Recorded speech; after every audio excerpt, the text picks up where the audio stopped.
there Cancer, I'm Ellie Rose with PsychicFuture.com and this is your horoscope from the 23rd to the 29th of July.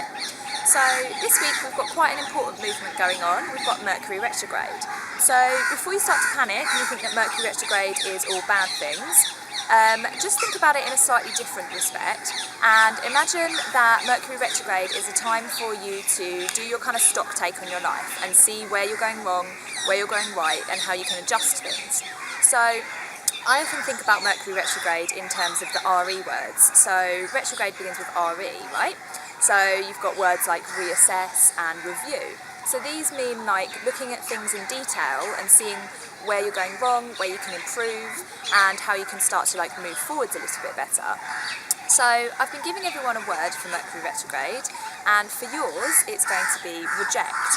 Now at first the word reject has quite like negative connotations to it and that's quite important to note as well. Like how does that word make you feel and do you think about it on a daily basis? So you can look at this in two ways. On the one hand, how do you feel about being rejected for things? Does that cause like a lot of suffering within you? And how can you make sure that you don't feel that suffering? So if you are rejected in some way, even small ways, is there a way that you can keep your self-worth high without feeling bad about yourself, feeling like you deserved that rejection in some way?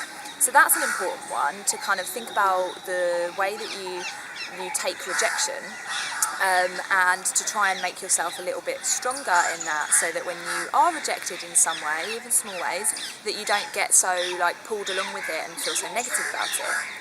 So then the other side to that is, what do you need to reject from your life? So are there any things that aren't serving you, any activities, any habits, any things that you don't want in your life that you're just keeping there because, out of comfort or habit or just because you're used to it? So what do you need to reject from your life?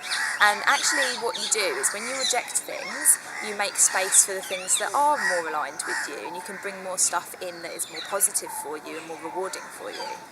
So next time you have a little bit of a mental wobble with this Mercury retrograde stuff, just remember the word reject and just think, how am I responding to the rejection and what do I need to reject from my own life?